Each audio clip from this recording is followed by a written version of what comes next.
হরে কৃষ্ণ দিদি। হরে কৃষ্ণ। রাধার অমন ভগবান কোথায় থাকে? রাধারমণ ভগবান এই আগামীকালই গোপাল ভট্ট গোস্বামী মহারাজের অ্যাপিয়ারেন্স ডে মানে আবির্ভাব তিথি গেল। তা উনি হচ্ছে রাধারমণ ভগবানের উৎপত্তিকর্তা বলা যায়। কারণ রাধারমণ ভগবান আগে একজন শালিগ্রাম শিলা ছিল। তখন আমাদের গোপাল ভট্ট গোস্বামী মহারাজ উনি কী করতেন, উনি শালিগ্রাম দেখে শুধু কাঁদতেন। ওনার অনেকগুলো শালিগ্রাম ছিল। শালিগ্রাম দেখে কেঁদে কেঁদে বলতেন যে ভগবান তুমি আমাকে এইভাবে কেন প্রকট হয়েছো, আমি তোমায় সাজাতে পারছি না, তোমাকে পোশাক পরিধান করাতে পারছি না, তোমাকে কিছুই করাতে পারছি না, তুমি এমনভাবে আমার কাছে দেখা দাও যেন আমি তোমাকে সব কিছু সাজাতে পারি, তোমাকে আমি শৃঙ্গার করতে পারি, তোমার আমি পোশাক পরাতে পারি।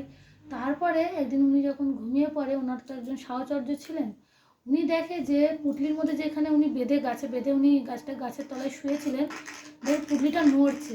তারপর দেখে সকালবেলা খুলে দেখে যে স্বয়ং ওই শালিগ্রাম শিলা নেই, দেখে যে রাধারমণ ভগবান একদম মানে ওটা সাক্ষাৎ প্রকট হয়েছে ভগবান রাধারমণ রূপে। আর ওটা বৃন্দাবনে অবস্থান করে, তা বৃন্দাবনে থাকে।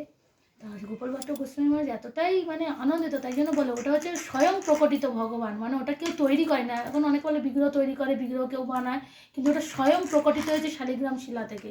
মানে ওর মতো আর কি বলবো, মানে ভগবান যে আছে এটাই হচ্ছে সবথেকে বড় প্রমাণ। এখনও সেটা পূজিত হয় ভগবান রাধারমণ রূপে আমাদের বৃন্দাবনে।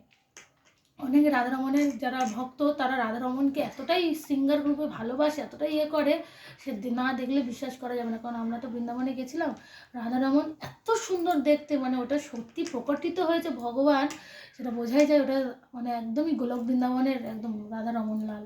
জয় রাধারমণ লাল কি।